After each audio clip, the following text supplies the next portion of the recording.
feedback that you've given us. Earlier this week, I talked about some of the patterns that are taking place, and I'd like to call out a few of them. Perhaps many of you don't know that Boston is a center of excellence when it comes to medicine.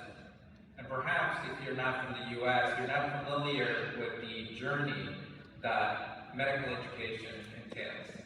To summarize it, it's an undergraduate plus graduate work in preclinical, then clinical, then residency, then fellowships, and so on. All in all, about 20 years of practice. Some of the best talent goes into this profession, and yet, as many of us have faced in our respective countries and also locally, sometimes it fails.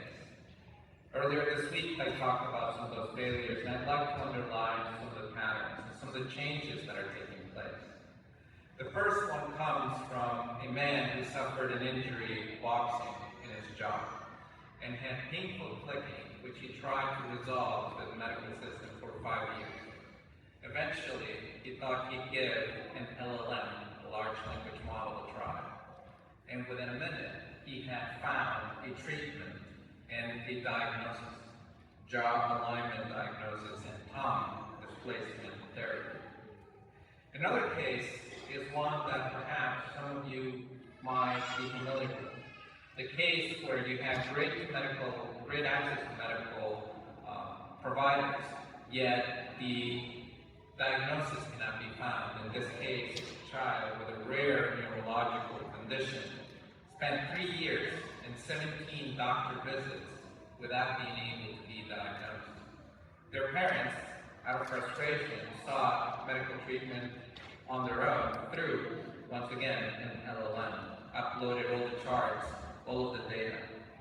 Within an instant, the LLM had provided a diagnosis which was tethered cord syndrome, attachment of tissue to the spinal cord of the child.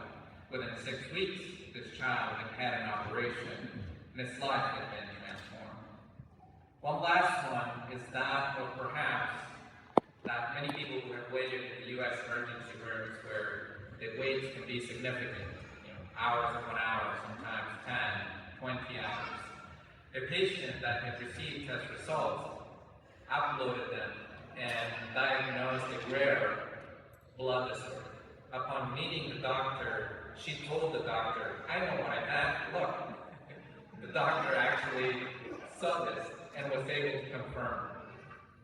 In scenario after scenario, there are a number of patterns here that I would like to call out. One is the access to experts. You will be amongst the first generations to go out into the field and have at your fingertips expertise that can be life-changing. This is something that we need to leverage. There are many challenges in the world beyond medicine, policy, climate, justice. What will you do with these tools? The other one is the acceleration of these resources. The child's rare neurological condition spanned 3 years, 17 doctor visits, yet was able to be resolved in 1 minute by these tools. And the last one is one that I will share, has to do with the tremendous lengths to which some individuals will go to be able to find a remedy to their health condition. In Stanford, there was a similar case that I haven't yet mentioned, of one individual who had to resort to having to hire tutors to learn biology and having to start a new business for chronic diseases that allowed them to find a cure to the problem that she had. Very few have this type of access, but what has happened now is that in this context, you have expertise at your fingertips. You have it at speed.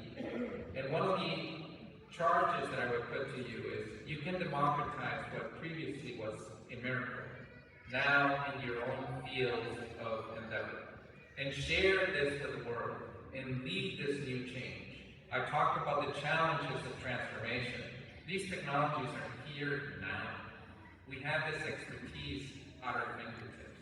How will we transform our organizations? From education that I talked about to healthcare, we need that leadership. You are those new leaders. Thank you.